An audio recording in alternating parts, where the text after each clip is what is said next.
Good afternoon, everybody. My name is Janet, and thank you all for coming here. I would like to share with what I've done for my PhD study in the past 4 years. So I'm a PhD candidate here in the Department of Rehabilitation Sciences in the Hong Kong Polytechnic University, and my chief supervisor is Dr. Roy Zhang, and my co-supervisor is Dr. Guo Xia.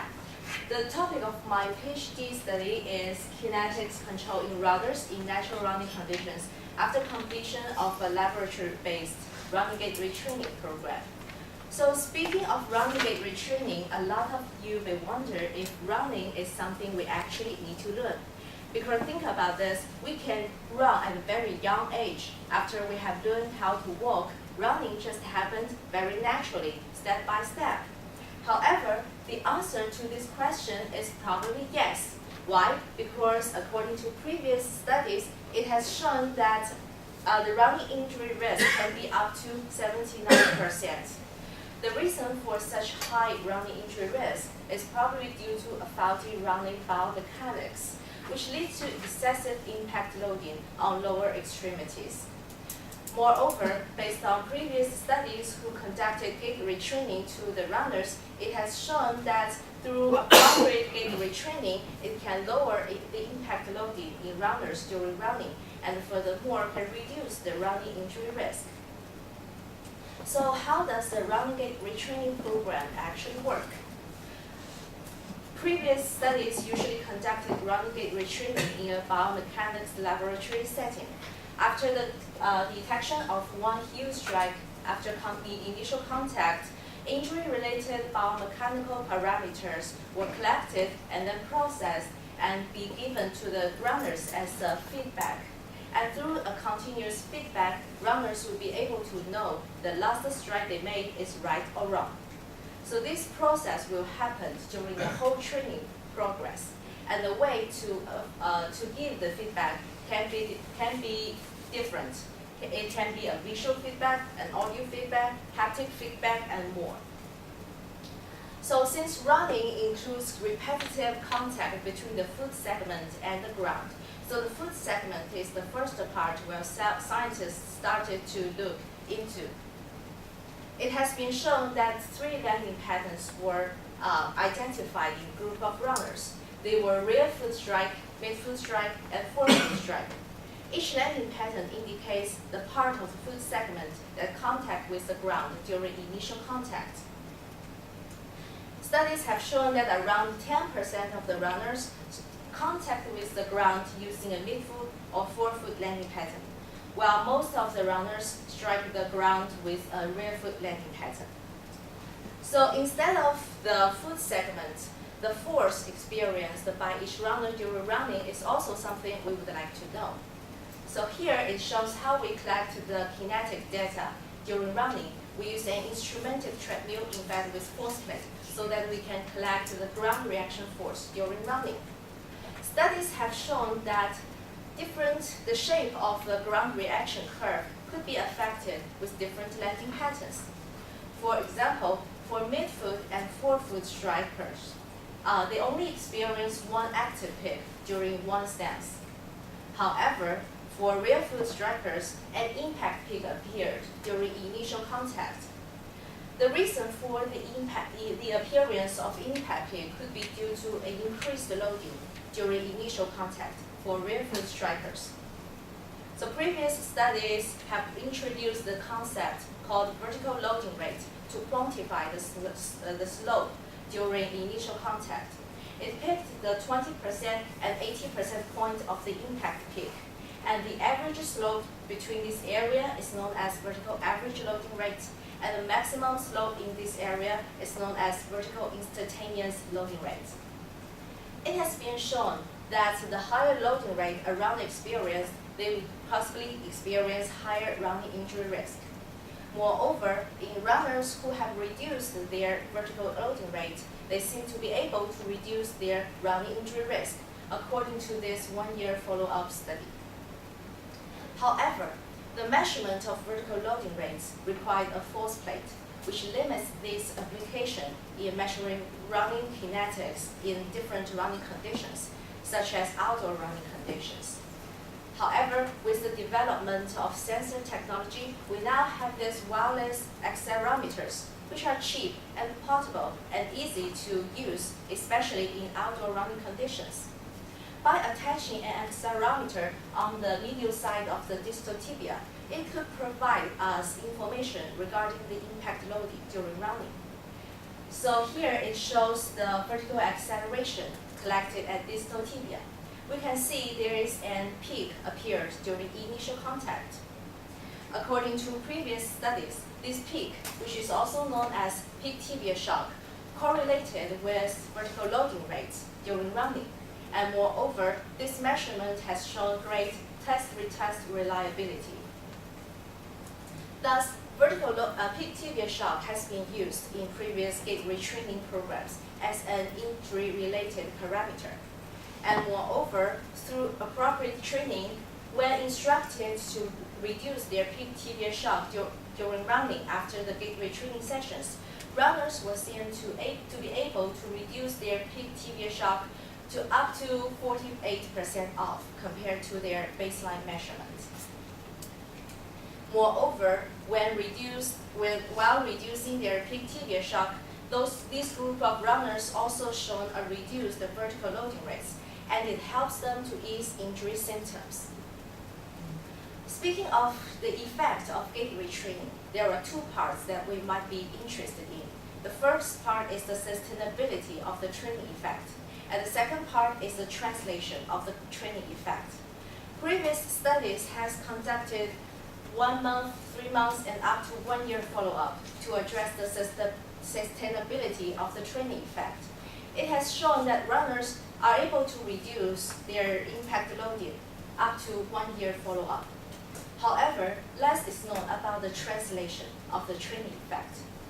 For most of the gait retraining programs, the injury-related parameter was usually measured from one side of the lower limb, assuming that the other side of the lower limb would just change symmetrically. However, this assumption is to be tested. Moreover, previous gait retraining protocols were usually conducted in a very constrained laboratory setting, with speed, running slope, controlled. And most of the running gait retraining sessions were conducted during treadmill. However, whether the training effect obtained in a constrained laboratory setting can be translated to an unconstrained environment, including variance in running speed, running slope, and also a translate from treadmill to overground is to be tested. Thus, this series of PhD studies aim to address the translation of the training effect. So here, let me introduce the structure of the PhD study. The first part is the validation study. Although the association between peak tibia shock and vertical loading rate has been tested before, we want to see if this association can be maintained when running speed and running slope vary in some certain range. Furthermore, this part will be shown as study 1. With this association being validated, we can carry it to assess learning effect translation.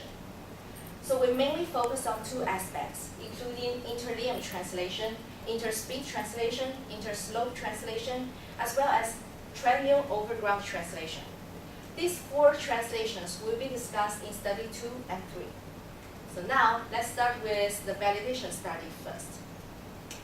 In study 1, we aim to assess the correlation between vertical loading rates and peak tibia shock. We conducted intra and inter-subject analysis. The peak tibia shock we collected is by attaching the accelerometer on the medial side of distal tibia. For intra-subject analysis, we want to assess if there is a within-subject association across different running conditions with variance in speed and running slope. For inter-subject analysis, we want to see if in such association there exists inter-subject variance. We hypothesized in study 1 that there will be a positive inter-subject association between vertical loading rate and peak tibia shock. And this association can be maintained across different running speeds and running slopes. And furthermore, we hypothesized that there might exist inter-subject variance in such association. In such case, the comparison of peak tibia shock between different runners should be made with caution. Now, let's move to the method part of study 1. We recruited 10 runners in this study, and here shows their demographic data. And we conducted treadmill running tests in 9 conditions with variance in running speeds and running slopes. During each running condition, we collected tibia acceleration data as well as the vertical ground reaction force data. And these two parts of data were both collected at 1000 Hz and low-pass filter at 50 Hz. And for the statistical analysis, we calculated Pearson's correlation coefficient to assess the inter-subject association. And for the inter-subject variance, we introduced this method described by Bland and Altman in 1995. We conducted multiple regression, and furthermore, each participant was treated as a categorical factor. Now, let's see the intra-subject association part of the results. We found significant intra-subject association in all 9 testing running conditions. For the inter-subject variance, so here's the method we used.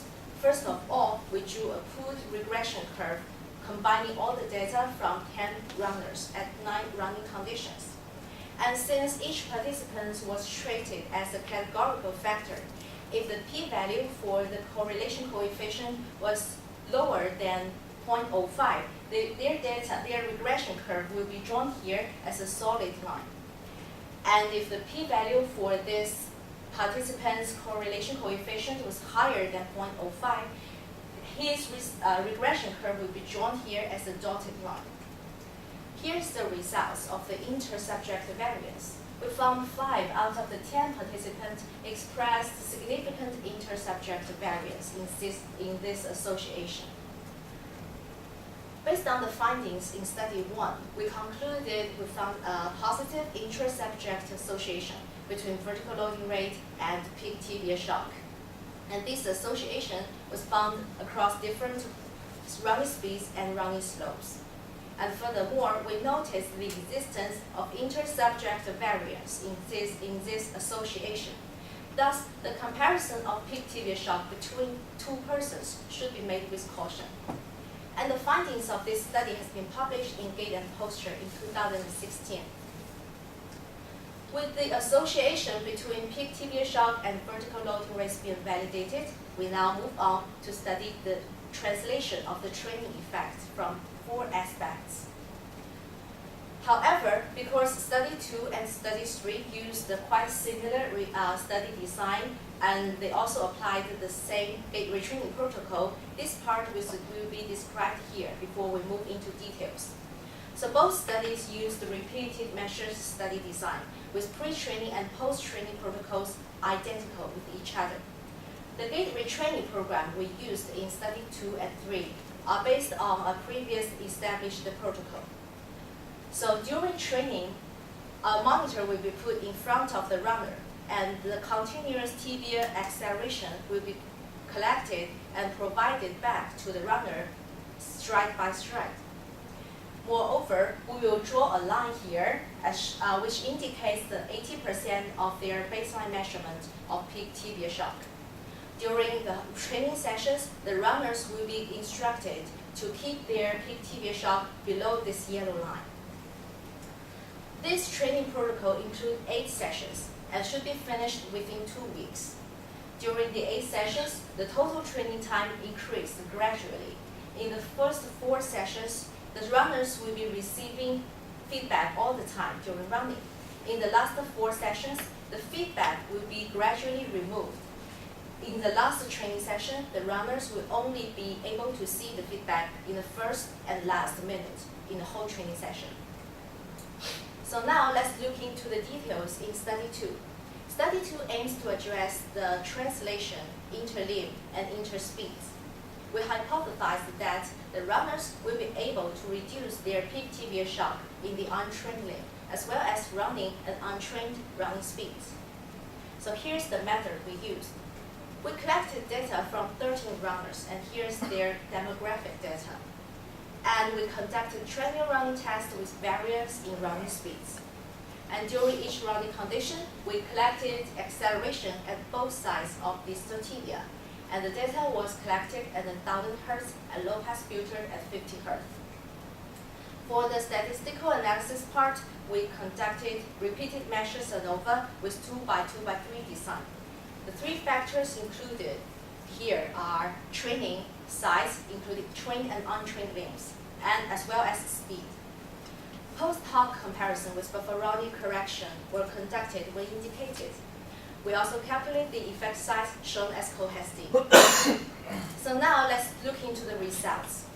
We didn't find significant interaction among the three factors we assessed here.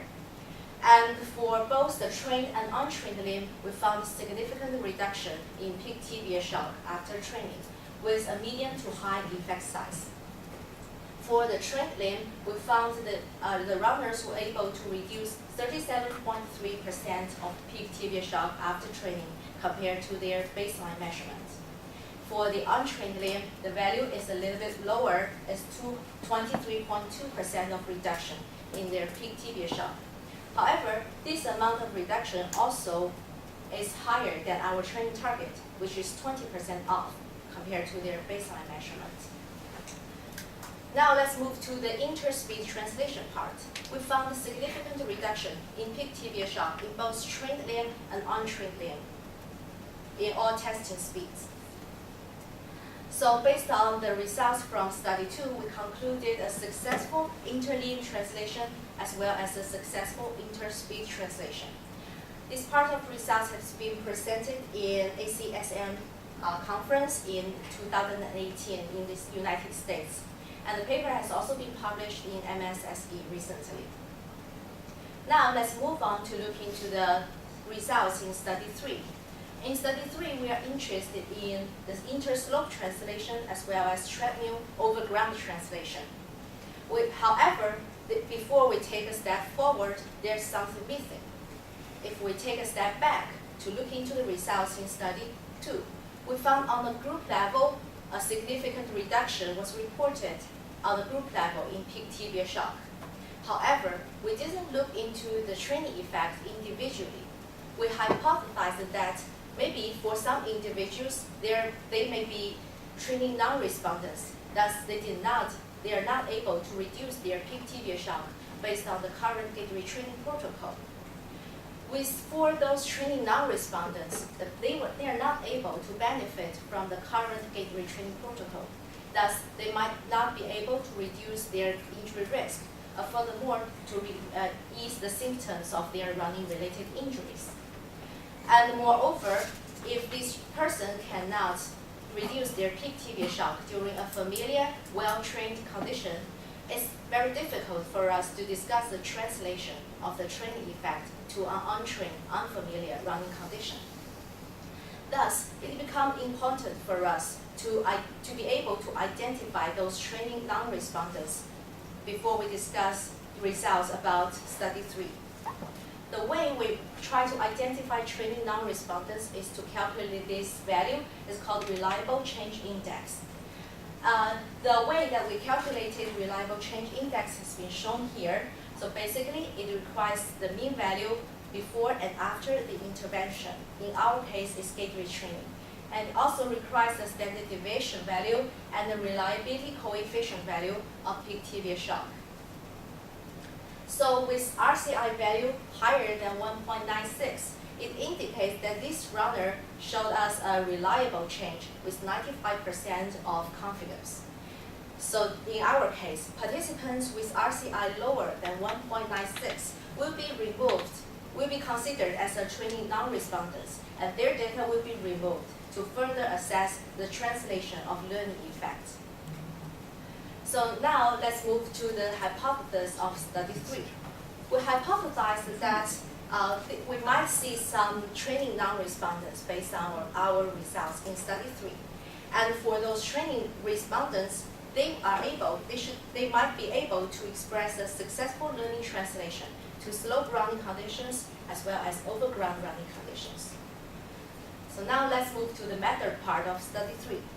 We recruited 15 runners in study 3, and here's their demographic data. We conducted 2 running modes, including treadmill running and overground running. For each running mode, we had slope running tests at level, 10% uphill, and 10% downhill tests. At each running condition, we collected acceleration data from the distal tibia at 1,000 Hz, and then low-pass filtered at 50 Hz. So first of all, for the statistical part, we calculated the RCI to identify the training non-respondents. And for the training respondents, we conducted repeated measures of ANOVA with 3x2 design. The 3 factors we included here are training, slope, and running mode, including overground and treadmill running. Post-hoc comparison with buffer running correction were conducted when indicated. Effect size were then calculated, shown as cohort D. So first of all, let's look into the responsiveness of the current gait retraining protocol. Among the 15 runners who completed the gait retraining in study 3, we found 3 of them, as shown here with the blue circle, that these runners showed an RCI lower than 1.96. Thus, these 3 runners were identified as training non-responders. In total, we found 80% of the participants were responsive to the current gait retraining protocol. We found significant interaction between training and running mode, training and slope, and also the 3 factors. If we look at each factor in detail, we found that after training in their well-trained condition, we found significant reduction in peak tibia shock after training with a large effect size. And the percentage of reduction in peak tibia shock is somewhat in between the previous reported value. And if we look into the slope running test in treadmill, we found a significant reduction in peak tibia shock during treadmill slope running conditions for those training respondents. For overground level running test, we also found a significant reduction for training respondents. However, these participants were not able to reduce their peak tibia shock significantly during overground slope running tests. Based on the results in study 3, we concluded here that firstly, we observed 80% responsive rate to the current gait retraining protocol. Furthermore, we found successful indoor inter-slope translation for the training respondents. However, we only found partial successful translation of the training effect to overground running conditions. So the results of this study has been presented in the 11th Pan-Pacific Conference of Rehabilitation, and it also won a Best Oral Presentation Award. And the paper has been published in Gait and Posture recently. So let's conclude what we have learned so far. For the studies who address the learning translation, we found successful interlimb translation, successful interspeed translation. However, we only found partial successful interslope translation as well as treadmill overground translation. The main part of this PhD study focused on the translation of the training effect. However, we're also interested in what kind of model strategies those runners may do after completion of the current gait retraining program. Thus, a further extension of the PhD study to explore what has changed through training was also done and will be presented here. Based on previous studies, 2 potential model strategies was reported. For one thing, runners were shown to change their combination of stride length and step rate after the completion of the current gait retraining protocol. They were tend to shorten their stride length and thus increase their step rate to reduce their peak tibia shock. On the other hand, some runners were shown to modify their ankle initial contact angle. A reduced ankle initial contact angle will also help the runners to reduce peak tibia shock. So for this study, we hypothesized that runners might show different model strategies after completion of the current gait retraining protocol. And furthermore, we hypothesized that the utilization of multiple strategies might favor a better photo learning translation in different running speeds and running slopes. Now let's move on to the method part of study 4. We recruited 5 male participants for this pilot study, and here's their demographic data. And for treadmill running test, it includes 5 running conditions, with trained treadmill running condition and also untrained running conditions. And for the data collection part, we collected the acceleration data as usual, and furthermore, we used a sensor-based motion capture system to collect the lower extremity kinematics data. And the acceleration data were collected as 500 Hz. The joint kinematics of lower limb were collected at 200 Hz. So first of all, let me introduce a little bit about the sensor-based motion capture system we used in study 4. The sensor we used is called inertia measurement unit. It includes 3 parts: an accelerometer, a gyroscope, and 1 magnetometer. And through appropriate sensor fusion algorithm, we can get the sensor position in the global orientation system. And thus we can estimate the joint angle by attaching different sensors on different body segments. So for the statistical analysis part, we subtracted 10 strides from each running condition. And changes in stride length and ankle initial contact angle were then compared using repeated measures ANOVA with single subject design, as described in the previous study. Now let's look into the results in study 4. We found 4 runners out of the 5 participants showed significant reduction in peak tibia shock after training, as shown here. And if we look at the training respondents, which are subject 1 to 4, we found 3 of them reduced their stride length after training, while 2 of them reduced their ankle initial contact angle significantly. If we pay a little bit more attention to subject 4, we found this runner adopted 2 motor strategies in training condition. If we look at the training effect in subject 4, we found this runner managed to reduce his peak tibia shock in all 5 testing conditions, including trained condition as well as untrained conditions. And we plot the data with the other participants. We found most participants managed to achieve a significant reduction in peak tibia shock in testing conditions, except for a 10% slower running condition as well as an uphill running condition for subject 1 and 3. Based on these results, we concluded that 4 out of the 5 participants were training respondents. And furthermore, the control of the impact loading with multiple motor strategies might potentially benefit the motor learning translation of training effects. The findings of this study will be presented in ISB-ASB in Calgary this year, and it has already won the Congress Travel Grant. Now let's look back of the structure of the PhD study and have a general discussion. For the validation study, we validated the association between peak tibia shock and vertical loading rates with variance in speed and running slope. And for the learning translation part, we found successful translation, interlimb and interspeed translation, but a partially successful translation in interslope and treadmill overground. And also, we found existence of training non-respondents. And furthermore, we conducted an extension of the PhD study, which tried to assess the motor strategies. We found potentially a utilization of multiple strategies might benefit motor learning translation. The successful translation of training effects found in our results could be a result of utilization of external feedback of attention, which has been shown to favor the motor learning as well as motor learning translation. Instead of asking the runners to focus on a specific gait pattern, we instructed the runners to focus on the curve. And furthermore, the utilization of brain hemisphere functions might also favor a successful motor learning translation. Based on previous studies, the left hemisphere is more responsive to kinetic information.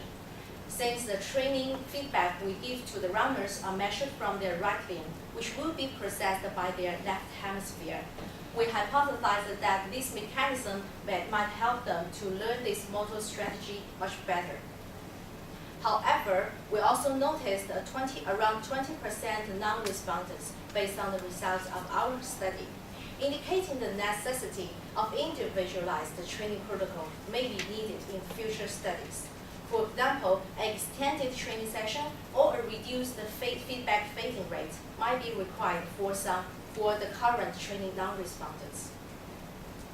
So here I want to give credits to our whole team, as well as my chief supervisor, Dr. Roy Zheng, and my co-supervisor, Dr. Guo Xia.